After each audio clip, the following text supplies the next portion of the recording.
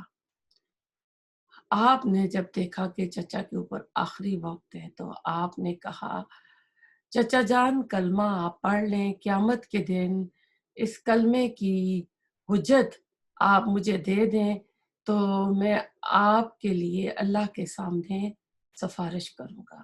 یعنی آپ کلمہ پڑھ کے حجت مجھے دے دیں تو میں اللہ کے ہاں قیامت کے دن سفارش کر سکوں گا۔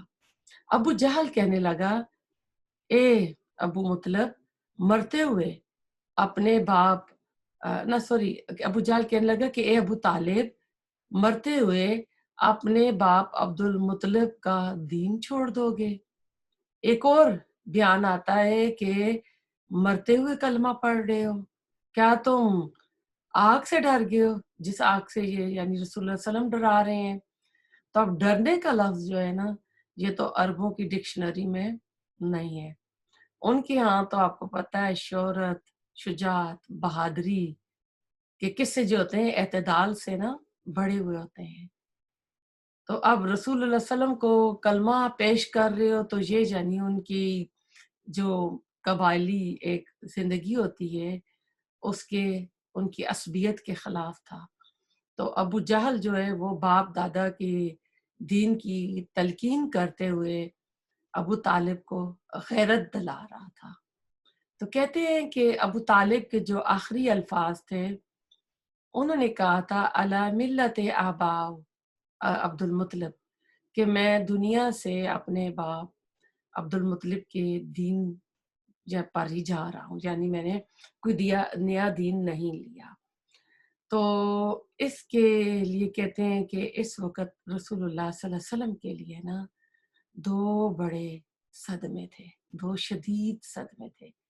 ایک تو آپ کے چچا جو آپ کی والد کی جگہ رکھتے تھے، جنہوں نے آپ کی پرورش کی، جو اس اسلام کو سپورٹ کرنے والے تھے، کہ انہوں نے اسلام کی اتنی مدد کی نا کہ جب آپ ان کی وفات کا آپ بھی اس موقع پہ آتے ہیں تو آپ بھی رنجیدہ ہو جائیں گے کہ جن کی وجہ سے اسلام یہاں تک پہنچا، جن کی وجہ سے رسول اللہ صلی اللہ علیہ وسلم کے اوپر کوئی ہاتھ نہیں اٹھاتا تھا، وہ چچا شفقت برا سایہ آپ کے اوپر سے اٹھ گیا۔ اور دوسرا صدمہ آپ کے لیے تھا کہ آپ کے چچا بغیر کلمہ پڑھے دنیا سے رخصت ہو گئے۔ آپ صلی اللہ علیہ وسلم اتنا رنجیدہ ہوئے کہ اللہ نے جبرائیل کو بھیجا، آیات نازل ہوئی انک لا تہدی ما احببت ولکن اللہ یہدی من یشاء۔ اب دیکھیں ہدایت یعنی ایک نعمت ہے، وہ اے نبی آپ کے چاہنے سے نہیں ملے گی، یہ ہماری مرضی ہے کس کو ہم دیں گے۔ کس کی مرضی؟ اللہ سبحانہ تعالیٰ کی۔ اللہ تعالیٰ کہتے ہیں کہ اے نبی یہ ہدایت آپ کی مرضی سے کسی کو نہیں ملے گی، ہم اس کو دیں گے۔ اب اس میں آپ کریں، اس میں نقطہ جو ہے نا بہت ہی غور و فکر کرنے والا ہے۔ آپ اس کے اوپر غور کریں کہ آپ اللہ تعالیٰ کی شان بے نیازی دیکھیے۔ اپنے نبی سے کہہ رہے ہیں انکا لا تہدی کہ آپ ہدایت نہیں دے سکتے من احبابتا جس سے تو محبت کرے، جس کو تو چاہے۔ اللہ کے نزدیک رسول اللہ صلی اللہ علیہ وسلم کے ساتھ مہربانی اور احسان کرنے کے لیے یہ وجہ کافی نہیں تھی کہ رسول اللہ علیہ وسلم کہتے کہ چونکہ وہ میرے رشتہ دار ہیں، میرے والد کے بھائی ہیں، میں ان سے محبت کرتا ہوں، یا وہ میرا قبیلہ ہے، میرے قبیلے سے ہیں، یا وہ میرا خون ہے، یا وہ میری نسل سے ہیں۔ اللہ چاہتے ہیں کہ جب اسلام کی بات آئے، دین کی بات آئے تو وہاں پر خون، قبیلہ، نسل، رشتہ داری سب جو ہے نا یعنی ہیچ ہو جائے۔ تو اللہ چاہتے ہیں کہ سب سے پہلے رسول اللہ یعنی محمد کو اللہ کا رسول مانا جائے۔ یہ نہیں ہے کہ وہ عرب سے ہیں اور وہ قریشی ہیں، رسول اللہ علیہ وسلم بھی قریشی ہیں، یا وہ ان کے چچا ہیں اور یہ ان کے بھتیجے تھے۔ اسلام میں یہ چیز کافی نہیں ہے۔ آج ہم کہتے ہیں نا کہ ایک بچے کو حافظ بنا لیں تو وہ 7 پشتوں تک جو ہے بخشوا لے گا، تو ایسی بات نہیں ہے، بلکہ آپ کا جو رسول اللہ علیہ وسلم کا جو اصل تعارف ہے نا، آپ محمد الرسول اللہ ہیں، تب جو ہے ایمان جو ہے نا مکمل ہوتا ہے۔ اب آپ کے جو چچا ابو طالب ہے نا، اگر ٹوٹل آپ ٹائم جو ہے نا کاؤنٹ کریں سال کتنے بنتے ہیں، تو یہ 45 سال بنتے ہیں، 45 سال کا عرصہ ہے۔ پھر حضرت ختیجہ کی عمر دیکھیں 64 کے قریب ہے، اور 25 سال کا شادی کا عرصہ آپ کا ان کے ساتھ ہے، اور ساری اولادیں آپ کی جو ہیں حضرت ختیجہ رضی اللہ تعالی عنہا سے ہوئی، 2 بیٹے اور 4 بیٹیاں سوائے ابراہیم کے۔ اب ایک ہی سال میں 2 یعنی یہ وفات ہو جاتی ہیں، 2 غم آ جاتے ہیں، تو اس لیے اس سال کو عام الحزن کہتے ہیں۔ اسی سال مشہور واقعہ پیش آتا ہے سفر طائف کا۔ آپ نے طائف کی طرف سفر کیا۔ اب اس سفر کی اہمیت کیا تھی، وہاں پہ کون سے قبیلے رہتے تھے، اور آپ طائف کیوں گئے، اس کا آپ کی نبوت کی دعوت کے ساتھ براہ راست تعلق ہے۔ طائف کا شہر جو ہے یہ مکہ سے 50 میل کے فاصلے پر ہے، اور مکہ اور سعودیہ مدینہ تو ہم جاتے ہیں، وہاں کے موسموں سے تو ہم واقف ہیں، لیکن طائف کا جو موسم ہے وہ ٹھنڈا ہے اور انتہائی سرسبز پہاڑی علاقہ ہے، جیسے ہمارے یہاں مری اور ایبٹ آباد کے آپ علاقے سمجھ لیں، پھلوں کے باغات بھی ہیں ادھر۔ اب طائف میں قبیلے تھے، بنو ثقیف تھا، دوسرا قبیلہ بنو حوارزن تھا، جن کے ساتھ پھر جب فتح مکہ ہوگا تو حنین کی لڑائی ہوتی ہے۔ اب یہ جگہ جو ایسی جگہ ہے کہ یہاں پر جو مکہ کے قریش ہیں وہ بھی، اور حوازن جو ہیں وہ اکثر اسی کوشش میں رہتے تھے کہ اس کے اوپر ہم قبضہ کر لیں۔ پھر ایسا ہے ان کی اس کے آس پاس زمینیں بھی تھیں، جیسے آج کل ہمارے یہاں لوگ فارم ہاؤسز بناتے ہیں نا، اسی طرح ان کے وہاں باغات تھے، تو خاص دن یہ وہاں جا کر گزارا کرتے تھے۔ اب طائف کے جو 2 بڑے قبیلے تھے، اس میں کہتے ہیں یہ افلاس اور دوسرا بنو مالک تھا، یہ ان کے قبائل تھے۔ اب ادھر ایک اور واقعہ جو ہوتا ہے وہ شق القمر کا ہوتا ہے، جو چاند کے 2 ٹکڑے ہوئے تھے۔ بعض سیرت نگاروں کا خیال ہے کہ یہ واقعہ، اور اس کو قرآن اور صحیح حدیث کے اندر دیکھتے ہیں تو کہتے ہیں کہ یہ ہجرت ابشا کے بعد ہوا، لیکن اکثریت جو ہے سیرت نگاروں کی وہ کہتی ہے کہ یہ عام الحزن یعنی جو غم کا سال تھا، 2 وفاتیں جس سال ہوئی تھیں، اور جس سال آپ نے طائف کا سفر کیا تھا اس دوران یہ واقعہ ہوا تھا۔ تو کیونکہ اب ہم جس سیرہ کے جس زمانے سے ہم گزر رہے ہیں نا، زبانی اعتبار سے جس وقت یہ جو وقت ہے نا، تو یہ وہ وقت ہے، اگر آپ دیکھیں تو اس وقت رسول اللہ صلی اللہ علیہ وسلم کی زندگی میں 2 اہم شخصیات جو ہیں وہ نکل جاتی ہیں، 2 اہم لوگ جو ہیں اس واقعے کا کہتے ہیں یہ سبب بنتے ہیں، کیونکہ آپ کو ان 2 شخصیات سے بہت آپ کو مدد مل رہی تھی۔ ایک تو آپ کے چچا تھے، دوسری آپ کی زوجہ حضرت ختیجہ رضی اللہ تعالی عنہا تھی۔ حضرت ختیجہ مکہ کی مالدار باعزت عورت تھی، سرداروں کے ساتھ ان کے تعلقات تھے، لوگ ان کا احسان مانتے تھے۔ دوسری طرف ابو طالب جو تھے وہ سردار بھی تھے، اور عمر ان کی رسیدہ تھی، عمر کی وجہ سے ان کا بہت لحاظ تھا مکہ میں، اور آپ مکہ میں تھے، تو جب یہ دونوں فوت ہو جاتے ہیں تو ابھی آپ مکہ میں ہیں، تو نضر بن حارث اور ابو جہل اور اسود بن یعوس جو ہیں انہوں نے آپ سے فیصلہ کن بات کرنا چاہی، کہ اب آپ کے 2 سپورٹرز جو ہیں وہ تو چلے گئے ہیں، تو وہ آ کر نبی صلی اللہ علیہ وسلم سے کہتے ہیں کہ اگر آپ نبی ہو نا تو چاند کے 2 ٹکڑے کر کے دکھا دو۔ آپ نے انگلی کا اشارہ کیا کہ وہ دیکھو، تو چاند کے 2 ٹکڑے ہوئے، ایک کہتے ہیں جبل ابو عبیس اور دوسرا جبل کہکان کے اوپر تھا۔ اس کو اگر آپ صفا مروہ کی طرف سے، مروہ سے آپ باہر نکلتے ہیں تو سعود کا ایک بڑا لمبا چوڑا محل بنا ہوا ہے، تو اس کے ساتھ آپ کو پیچھے پہاڑ نظر آتا ہے، تو کہتے ہیں ایک چاند کا ٹکڑا اس پہاڑ پر تھا۔ یہ لوگ اپنی آنکھیں مل مر کر اس چاند کے دو ٹکڑوں کو دیکھ رہے ہیں، اور آپ صلی اللہ علیہ وسلم فرما رہے ہیں اشہد اشہد، کہ گواہ رہنا کہ میں نے تمہارا مطالبہ پورا کر دیا ہے۔ اور اس پر قرآن میں آیت بھی ہے سورۃ قمر میں، اقتربت الساعۃ وانشق القمر، کہ قیامت قریب آ گئی اور چاند کے دو ٹکڑے ہو گئے۔ وہ کلمہ پڑھتے لیکن اتنی بڑی نشانی دیکھ کر انہوں نے کہا کہ یہ محمد صلی اللہ علیہ وآلہ وسلم یہ تو کوئی بہت بڑا جادوگر ہے۔ بالکل وہی جو لاسٹ اگر کلاس میں آپ دیکھیں جب وہ معاہدہ لکھا گیا تھا سوشل بائیکاٹ کا، جس کو انہوں نے کعبے کے اندر لٹکا دیا تھا، آپ کو وہی سے پتہ چلا کہ دیمک اس کو چاٹ چکی ہے سوائے جس پہ اللہ کا نام لکھا ہے۔ تو انہوں نے کہا تھا کہ ابو طالب سے کہ آپ کے بھتیجے نے گھاٹی میں بیٹھ کر جادو سے یہ سارا کیا ہے۔ اب ایسا ہے کہ فرمائشی معجزوں پر تو کوئی ایمان نہیں لاتا۔ اگر قرآن میں بھی آپ دیکھیں گے نا تو قوم شعیب نے اونٹنی مانگی تھی کہ ایک پریگننٹ اونٹنی نکلے، چٹان سے نکلے، اس کا بچہ پیدا ہو، تو پھر انہوں نے کیا کیا؟ اس اونٹنی کو اس کی کونچیں کاٹ ڈالی تھی۔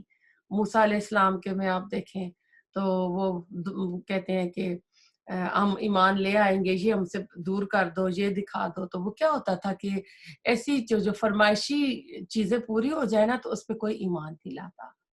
جب رسول اللہ صلی اللہ علیہ وسلم طائف گئے تو وہاں کے دو قبائل تھے، ثقیف کی دو شاخیں تھی، بنو اخلاف یا تھا اور بنو مالک تھا۔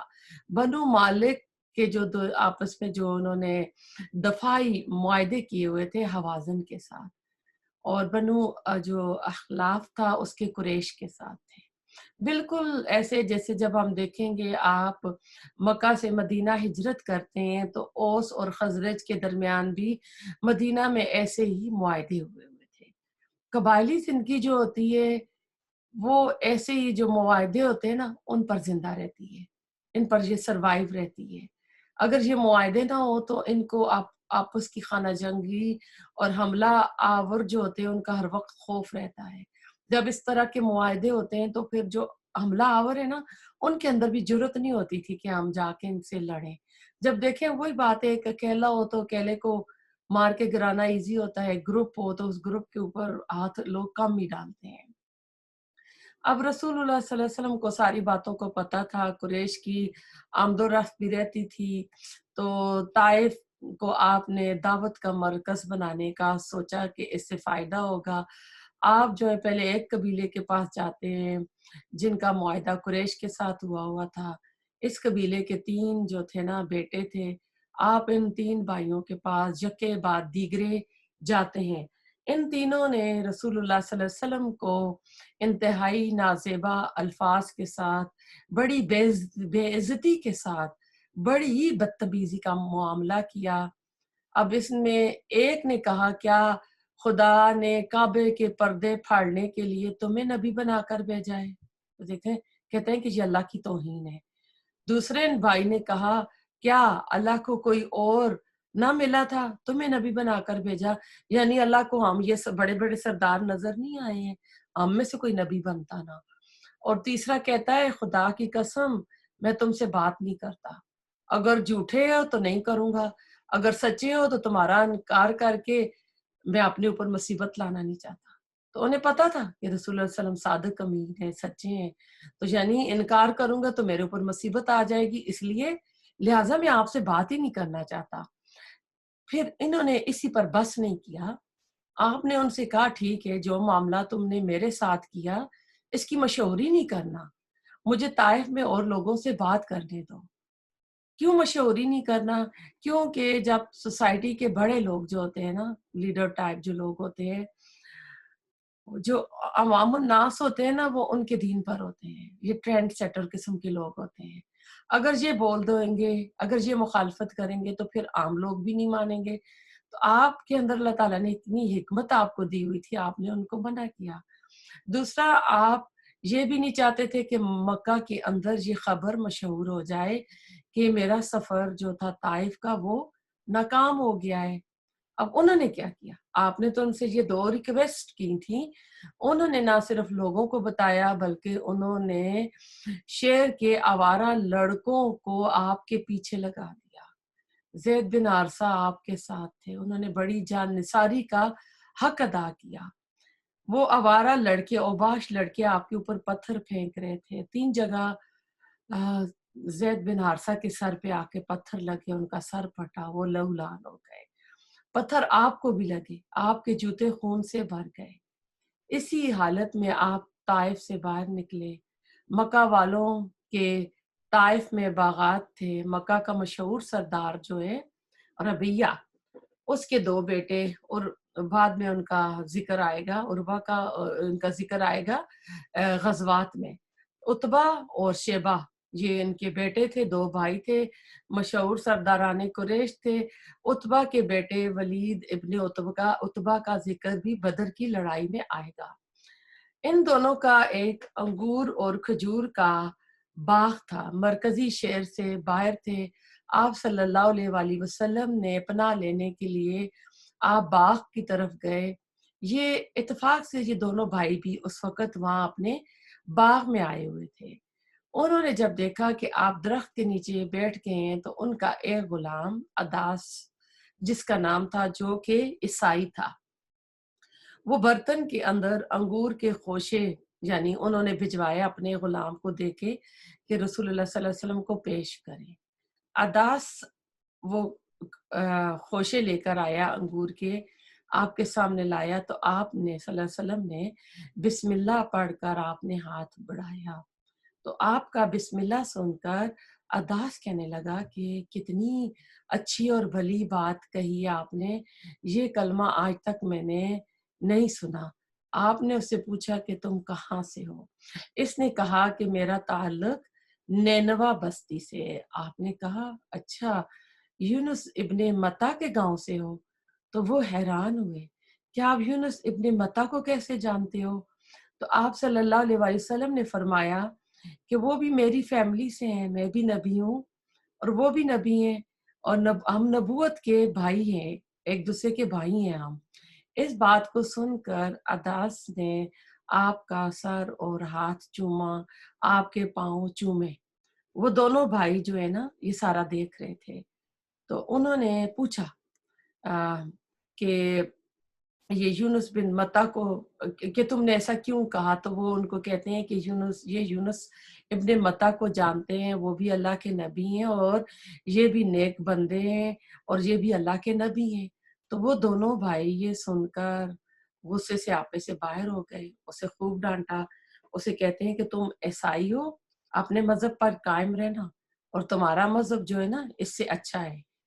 پھر اس کے بعد ایسا ہے کہ رسول اللہ صلی اللہ علیہ وسلم نے مشہور دعائیں مستضعفین، جو کہ سیرہ میں آپ کو ملے گی، آپ گوگل پہ بھی سرچ کریں، جب بھی مشکل ہو، پریشانی ہو، کوئی کس حالات سے تنگ آیا ہوا ہو تو اس دعا کو پڑھے۔ بہت ہی بہترین دعا ہے اس کی، اگر آپ ترجمے پہ غور کریں۔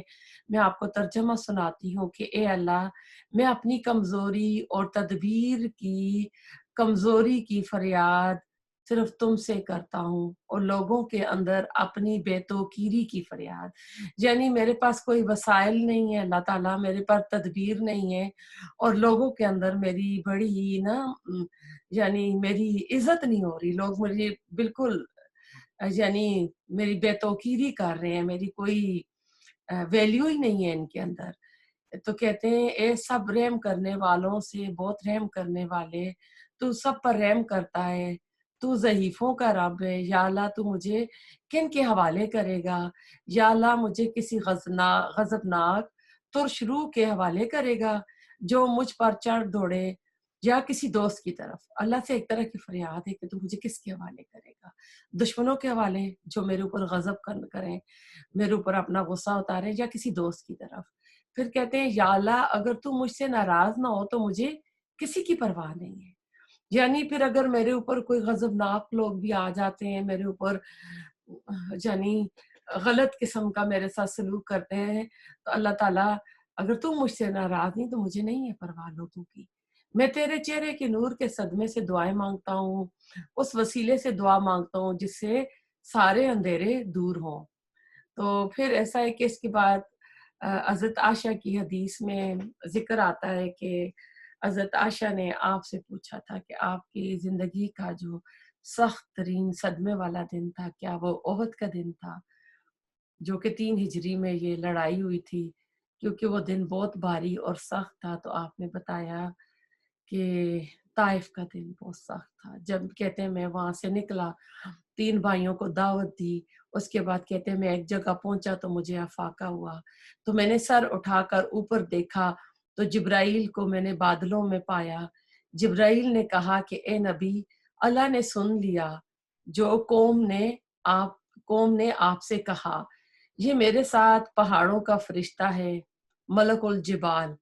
کہتے ہیں کہ اس نے مجھے آواز دی، ملک الجبال نے کہا کہ اللہ نے مجھے بھیجا ہے، یہ سارے پہاڑ میرے تصرف میں ہیں، یعنی میرے اختیار میں ہیں، اب آپ جو چاہیں مجھے حکم دیں، پہاڑوں کے اندر طائف شہر کو پیس کر رکھ دوں گا۔ آپ نے فرمایا عائشہ سے کہ میں نے جواب دیا مجھے ان سے تو امید نہیں ہے کہ یہ ایمان لائیں گے، لیکن ان کی نسل میں لوگ پیدا ہوں گے جو توحید کو مانیں گے۔ یہاں ایک بہت ہی اہم نکتہ ہے، میں آپ کو بتا دوں کہ میں اور آپ انڈیا پاکستان کے مسلمان رسول اللہ صلی اللہ علیہ وسلم کی اس معافی کا نتیجہ ہے۔ آپ نے طائف والوں کو اس دن معاف کیا۔ اگر آپ پہاڑوں کو فرشتوں کو کہہ دیتے تو 2 پہاڑ، وہاں تو پہاڑ ہی پہاڑ تھے مری کی طرح، تو اس طائف شہر کو پہاڑوں کے اندر پیس کر رکھ دیتے تو آج میں اور آپ مسلمان نہ ہوتے۔ کیونکہ جب ایک سندھ سے ہندو عورت نے راجہ داہر کی شکایت لکھ کر بھیجی تھی حجاج بن یوسف کو کہ سندھ میں قزاق جو تھے بہت تنگ کرتے تھے، اور راجہ دار کی شکایت کی تھی کہ ہم یہاں پر امن میں نہیں ہیں، ہمارے اوپر بڑا ظلم و ستم ہو رہا ہے۔ تو حجاج بن یوسف نے محمد بن قاسم کو بھیجا تھا، اور سندھ میں جو اسلام پھیلا وہ محمد بن قاسم کی وجہ سے پھیلا تھا۔ اور محمد بن قاسم کون تھے؟ یہ طائف کے رہنے والے تھے، یہ طائف کے آزاد کردہ غلام تھے۔ تو اب آپ دیکھیں کہاں سے نکتہ کہاں سے آ کر ملتا ہے۔